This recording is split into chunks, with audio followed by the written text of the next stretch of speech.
morning and welcome back to Ride and Steel. I'm here at Raven's Roost. Used to be called Cuddy's. We're back on Pleasant Street in Brunswick anyways, gathering. Today, as you look behind me, you see a group of people gathering. We are going to be riding for juvenile diabetes today, and it has a secondary mission as well. We're riding in memory of my good friend, Sam Wolf-Willets. So we'll be having Sam on our mind throughout the day today. The money is to go towards the Juvenile Diabetes Foundation, and we'll be meeting some people who are organizing the ride, as well as some people who are inflicted with this disease throughout the show. So stay with us, we'll be right back. Ride and Steel is brought to you by... On October 26, 2010, my friend and mechanic Sam Wolf passed away, and it wasn't too long thereafter that I was approached by his best friends Larry Williams and Bob Rushlow. They wanted to organize a charity ride in his memory and raise funds to support diabetes for the following riding season 2011. Around that same time, I had received word by another friend named Dan Libby that he was working on plans to organize a ride to support juvenile diabetes. So I suggested that they unite and work together for the same cause. Dan Libby was to call it Matthew's Ride, named after a young man named Matthew Libby. And they would ride in memory of Sam. The ride was to be a polka run, and I was hoping to learn more about diabetes that so many seem to be inflicted by. After meeting with a group of riders at Raven's Roost on Pleasant Street in Brunswick, Maine, we headed for the Elks Club in Lewiston, where the polka run was to begin. Welcome back to Ride and Steel. I'm here at the Lewiston Elks Club in Lewiston, Maine, and I have Dan Libby and Matthew Libby standing with me. Matthew is the name behind the ride, Matthew's Ride. So Dan, why don't you explain to the people watching what the Matthew's Ride is all about today? We're looking to raise some money for the Juvenile Diabetes Research Fund. Juvenile diabetes is a large problem to the people that have it and to the people around them that they love. Matthew recently had a pump installed to help him regulate his insulin. He just said that you had a pump installed in you for insulin. What does that mean? Do you have like something you have to carry on your body at all times? Yeah. What is this device on you for? Do you have to like shoot something inside of you? Yeah, like insulin. Insulin. And what's the insulin do? How's my number? Like my food and my number. I see you waving somebody. Come on in. Hi. Maureen, Matthew's mom. I just wanted to tell you how Matthew found out he had diabetes. Okay. We were taking him to the doctor for a regular exam because he wasn't feeling well. And when we brought him in, I just said, I want to tell you that he gets up an awful lot at night urinating. So that is a sign that if you're urinating a lot, then get yourself checked for diabetes, because that was our sign. Excessive He thirst said as well, which goes with the added urination. You're always thirsty. If you have diabetes and don't know about it, you're thirsty all the time, you want to go to the bathroom all the time, you could have, this is kind of weird, but they asked me if he had sticky pee. So if you feel the toilet seat and it's sticky, that's another sign that you have diabetes. And he does, like you said, have a pump. All we have to do is program his numbers in when he eats, and there's a little tube and it connects to his belly. Excellent. And you just program it in how many carbs you're going to eat, and it automatically gives him his insulin. All right. And what other concerns as a mom do you have for your boy here? I have all kinds of concerns. Like what? Oh, just that he don't go too high, too low. Recently, we had an adult we found out he's allergic to poison ivy.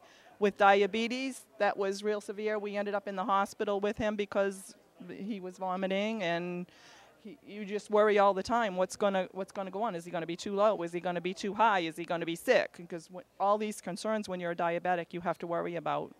All right, Dan, so if people are interested in learning more about juvenile diabetes and Matthew's Ride, where would they go and how would they do that? Well, jdrf.org is a good start. You also have on Facebook JDRF Northern New England or JDRF NNE. You can email me as well at danielplibby@yahoo.com, and I can pass you links to many different places to find out more about diabetes and how to help support the diabetes foundations. Right, and I assume that this is going to be an annual thing for you now. We'll see how it goes, but I think we'll be doing this every year. All right, great. Providing no crash and burn today. Thank you, Dan. Thank you very much. Steve. Thanks for being here. Todd here with you back at Matthews Ride, and I have Bob and Larry with me. I also have these patches in memory of Sammy Willetts. You guys knew Sammy. Very well. About 37 years I knew Sammy.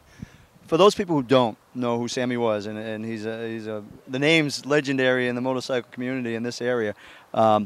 Tell us the nature, tell us a little bit about him, and then maybe you can tell us a little bit about his, impact on this ride. So why don't you tell us a little bit about Sammy? Yeah, Sammy was a biker for years. I met him, around 37 years ago, and he was on a bike run. His passion was motorcycles. He ran a motorcycle shop off and on over the years. Did a great job at it. He's a good friend. He passed away last October. At his funeral, his family asked if I'd do a memorial run for him in the name of diabetes. Steve Maurice and I got together. He hooked me up with Dan Libby. And of course, Dan had already started the Children's Diabetes Ride, and at that point, and he agreed to turn it into a memory for Sammy with me. Why don't you tell us a little bit about how you mentioned that the ride kind of came together. Why don't you tell us a little bit about the ride and what's behind this? Sure. The thing is that with all the friends and family that Sam had and the business that he ran.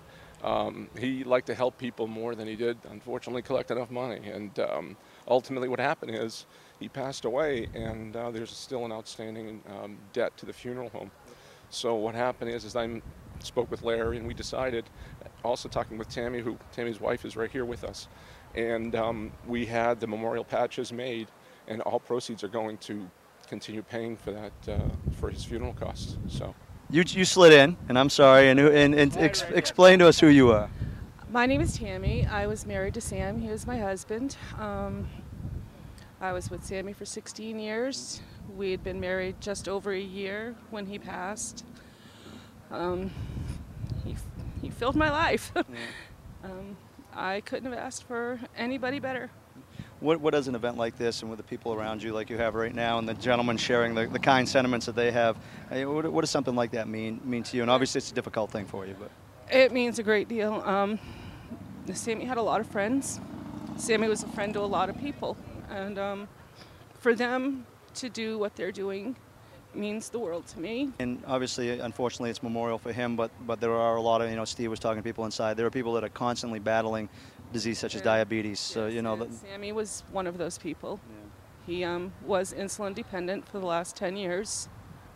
He struggled, and I did the best I could to help him. What would you say to people out there, just words of advice or words of wisdom or encouragement?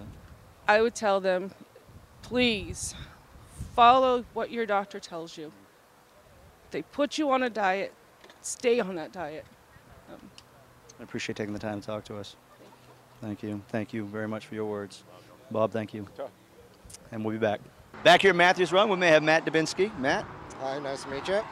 Tell us a little bit about the challenges, the struggles, just the impact that dealing with type 1 diabetes has had on your life. Well, I've had it now for 33 years. I had it at age 10. I've seen a lot of advancements in technology as far as insulin pumps and machines, and it's basically a game of numbers every day. Your number's dictated by a blood glucose number, which dictates how much insulin you take and how much you eat. It's manageable with insulin. You can live a normal day-to-day life with it. Now, there's mature onset, we know, because we were just talking to individuals with that. What's the difference between the two? And I don't know your knowledge on both, so I don't mean to put you on the spot. Well, type 2 diabetes is generally known as adult onset. You can have a family history of it. You can get it by being overweight, eating things you shouldn't, drinking. Type 1 diabetes is something that you get where your immune system attacks the cells in your pancreas that produce insulin, and basically you become insulin dependent. So now, as a youth, that's probably picked up physicals, routine things like that children go to the doctors for, or they may... You will exhibit the classic symptoms, which would be fatigue, thirst, bedwetting because of your sugar levels being elevated. Those would be the classic symptoms. Nausea. Now, as an adult, what would be some of the signs, warning signs that a person, in older years may develop? There'll be the exact same symptoms as juvenile diabetes, the same classic symptoms. It seems like there's more and more diabetes being diagnosed. Is it because there's a greater increase because of diet, because of lifestyle choices, or is it just that the diagnosis is, there's more being diagnosed, it was around and just not noticed before? How's that work? Well, it's always been my opinion that the CDC doesn't have the correct numbers of how many diabetics there are. There's so many millions. There's 25.8 million cases of diabetes. There's at least 17 million of those that aren't even diagnosed. 80 people per day come down with type 1 diabetes. The numbers are huge. You don't hear as much about diabetes as you do other diseases, but I mean, it's definitely prevalent and ingrained in our society. And yeah, a lot of lifestyle things like with type 2 have something to do with it. The age of computers and us sitting down doing stuff. Right. People not out doing exercise. So I guess the old philosophy of eat right, get plenty of sleep, exercise, those continue to be true today. Oh yeah. Best thing I can say, you know, a ride like this and the need for research is people have to remember that insulin is not a cure for the disease. It's only a treatment of it so it doesn't keep the complications from showing up. So basically, you know, we need to have research and awareness. And once you mentioned diabetes getting a foothold, once you have diabetes, it doesn't go away. Certain type 2s you can correct with medication and insulin because your pancreas still produces a little insulin, so you can kind of reverse the effects. I would tell anybody with type 1 or type 2, the best defense against this disease you have, know your disease, know the impact that it has on you and you have on it. If people wanted more information, where would be some sites, some locations that they could go other than their family practitioner, their family doctor? Where else could they go to get information about diabetes? One of the best sites for juvenile diabetes is the Juvenile Diabetes Research Foundation.org. You can go on to the American Diabetes Association website. You can also go on to the Centers for Disease Control and link off those. And hopefully here in about another year you can read my book that I'm writing. Writing a book? We have an author in our presence. Yes. Just based on my experiences as being diabetic, just kind of a unfiltered, straightforward, you know, life story of one type of diabetic. So what it's like to experience it. Right. And giving advice to people on how to deal with it?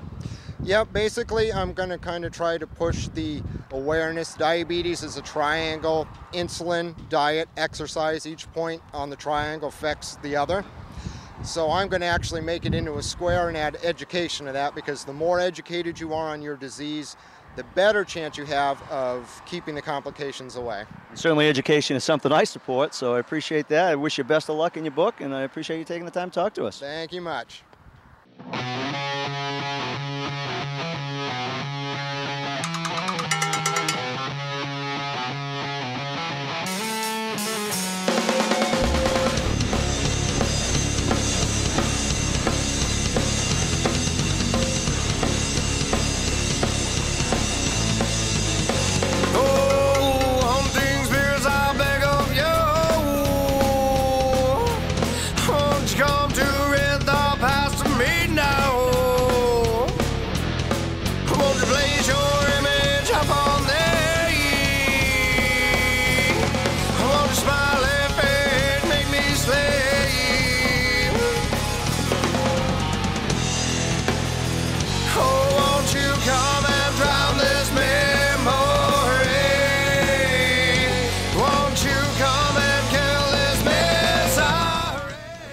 The first stop of the polka run was to be the Railroad Diner in Lisbon, Maine. Mike and Sandy are the owners of this place and are very supportive of the motorcyclists riding for a cause, and riding steel for that matter. So I was happy to see that Dan included them in his ride. At this time, I'd like to turn to an interview that Todd Sanders had with them. Okay, we're at our first stop. We're at the Railroad Restaurant and Pub here in Lisbon Falls, Maine. I have Mike and Sandy, the proprietors of this establishment, with me. What does it mean when organizations or rides like this come into your establishment? We really enjoy it. It's something to be proud of and be a part of. Just everybody getting together and supporting all the different venues and things of that sort, charities, functions, and everybody, and just the way everyone pulls together is wonderful. And you mentioned Wonderful. Not only you mentioned support, we got to thank you because I was just informed that you guys have jumped on board as one of the sponsors for Riding Steel for season 4. So we appreciate your support as well. Thank you, and we're proud to be a part of Riding Steel. It's really good. We're really happy about it, and we're hoping that together we can, do a lot of different things and promote a lot of charities, promote some fundraisers, and do some good things for people who are in need. Now, how long have you guys had this? Has this establishment been yours? Yeah, we've been here going on 4 years, that's all. Yeah. With the rides that come in, and I've been at a couple rides that have come in here, what has been the feedback you've got, or how have the bikers that have come in? There's always that stigma about bikers. What has your experience been with the bikers that have come in on rides like this? They're perfect, really. They've been great every single time. And last year we had an awful lot of them in here, as you know. Yep. And we were tickled. All of them been good, We had a little experience with some in the past at our other location, and same thing. We never had a problem. And I think they're all here for the same reason, It's just a good bunch of people. The only other thing I just wanted to say what Sandy said. We're very happy to be a part of Riding Steel. And we're glad to have you on board. Okay. We've been talking to Steve for a little while, and we're glad finally that came together. Great, and hopefully it'll be a long-lasting, happy relationship. For someone, she said she didn't want to speak, but she did a pretty good job. She held her end up. I think she did well. Thank you very much, You dear. guys do great things. Thank you. Great things. Thank you.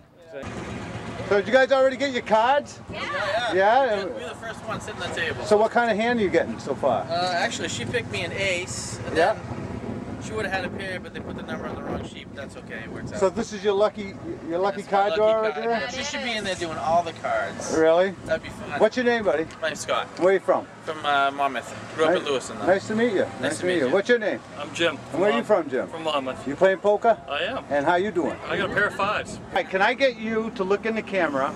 And this is what I want you to do for me, okay?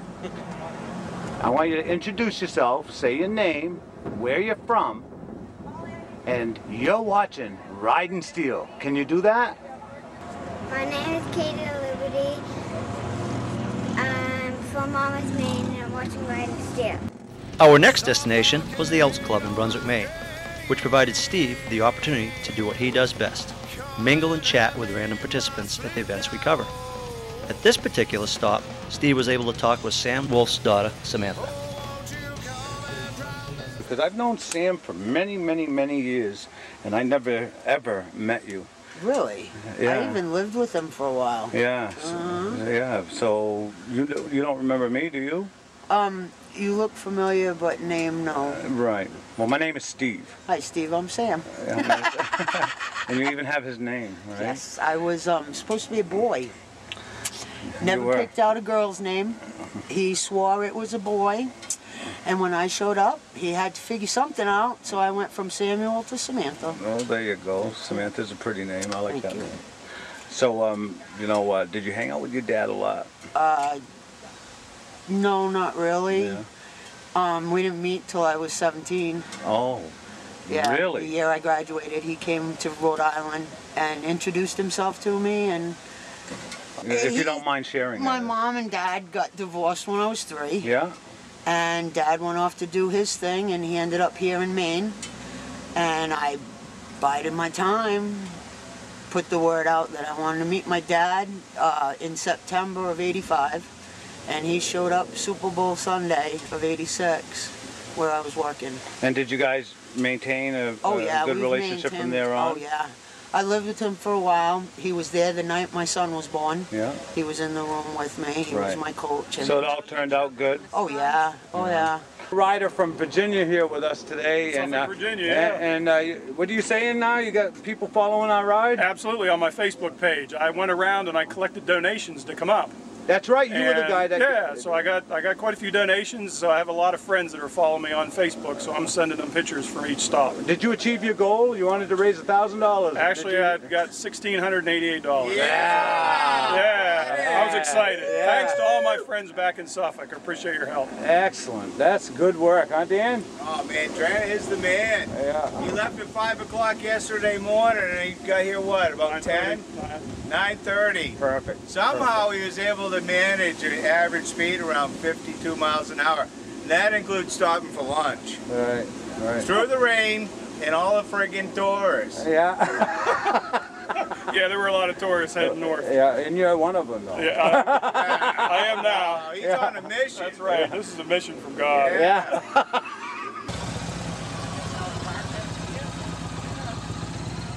How you doing? Good, how are you? Good. Hi, how's it going? Good. So what do you think so far? I think it's awesome. First Yeah. ride I've been on, and I'm looking forward to Are many you more. actually riding, or? I'm in my car. You're in your car, unfortunately, In right? my car. So you're, now you're... I want to get a motorcycle. Good.